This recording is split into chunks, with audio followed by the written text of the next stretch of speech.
Right, Nicole, we are all yours. Alors, l'affirmation en français, c'est « Je vis une vie abondante ».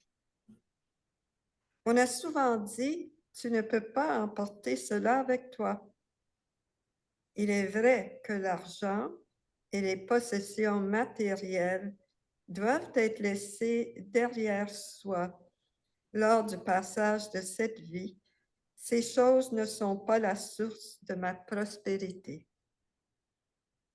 Ma véritable richesse réside dans ma conscience, ma capacité à donner et à recevoir de l'amour, à partager ce que j'ai et à recevoir des autres avec la même joie, à comprendre et à utiliser le pouvoir créateur de la pensée et à me reconnaître, ainsi que tous les êtres humains, comme des expressions vivantes du divin.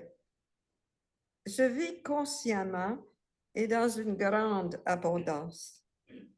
J'utilise intelligemment les ressources de la terre et je puise dans le grenier illimité des idées divines. Grâce à la puissance de Dieu en moi, je rends ma vie physiquement, émotionnellement et spirituellement riche. Et de Matthieu, chapitre 6, verset 20. Mais amassez-vous des trésors dans le ciel, où les mythes et la rouille ne détruisent pas et où les voleurs ne peuvent pas percer les murs ni voler. Alors encore l'affirmation, je vis une vie abondante. Je vais partager avec vous quelques idées et ça rejoint assez bien ce que le révérend Gaither, dont il a parlé ce matin. Je partage avec vous mon trajet personnel, mais je vous demanderai à l'écoute, ce n'est pas tellement mon trajet qui est important, mais les techniques que j'utilise pour m'aider. Et alors, quand vous allez faire l'écoute, écoutez surtout en termes de petites choses, petits gestes qui peuvent vous aider. J'ai intitulé « Je suis un être spirituel ». Dans la philosophie de Unity, on entend souvent cette phrase « Je suis un être spirituel qui présentement vit une expérience humaine ». Cette phrase est pour moi un rappel constant que je suis beaucoup plus heureuse et me sens beaucoup plus épanouie lorsque mon trajet humain est soumis à la paix, l'harmonie, l'amour et l'intelligence infinie de la source éternelle et universelle.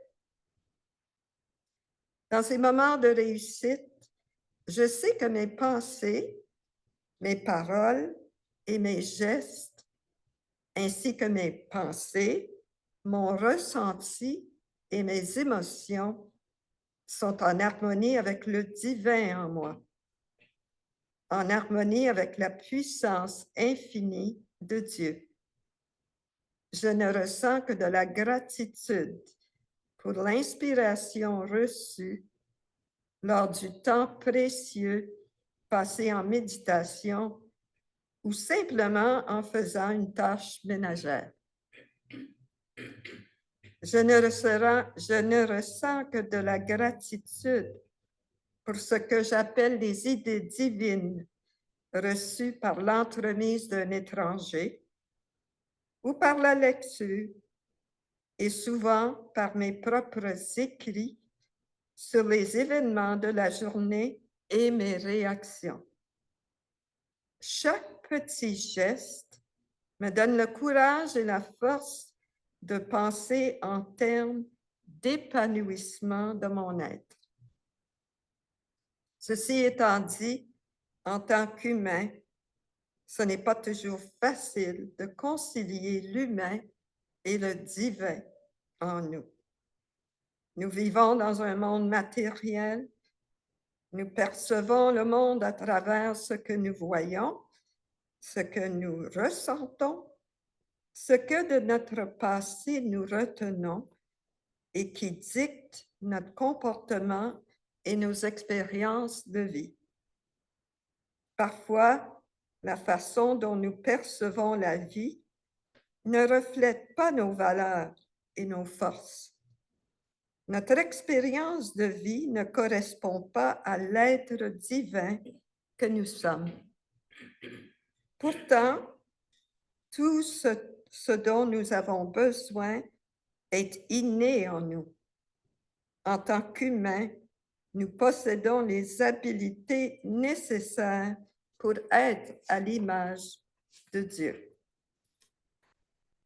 Nous pouvons évaluer notre façon de faire, changer certaines de nos habitudes ou certains comportements et abandonner certaines croyances qui minent nos efforts. Nous pouvons retenir du passé des façons de faire qui sont encore utiles et mettre de côté ce qui ne nous sert plus. Nous pouvons y arriver parce que nous ne sommes pas nos pensées. Nous sommes des êtres qui pensent. Il y a une pensée et la personne qui pense. Au fait, la personne qui pense est en train d'observer la pensée et peut donc délibérément apporter des ajustements à ses pensées et choisir d'entretenir uniquement celles qui contribuent à son bien-être.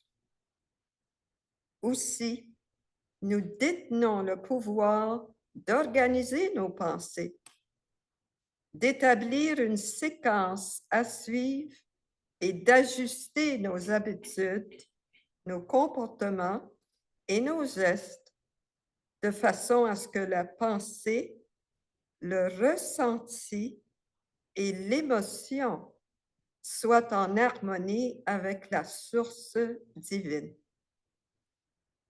Dans les prochaines semaines, je vous invite à apprendre une nouvelle danse ou une nouvelle exercice, une nouvelle routine d'exercice, afin d'être conscient de la façon dont vous vous organisez et organisez vos idées afin d'assimiler les instructions du professeur dans une certaine séquence et d'ajuster votre tir au besoin. Vous pouvez changer un comportement de cette façon. Aussi, vous vous rendrez compte de l'importance du trajet pour arriver à votre but. Vous découvrirez comment une attention soutenue, l'enthousiasme que vous y mettez et la détermination jouent un rôle important dans l'apprentissage de tout changement. Alors là-dessus, je vous souhaite paix, amour et harmonie, car vous le méritez. Bonne semaine. Merci beaucoup. Bonne semaine. Merci beaucoup, Nicole, Ça me fait plaisir. pour toujours. Ouais. Thank you, everyone.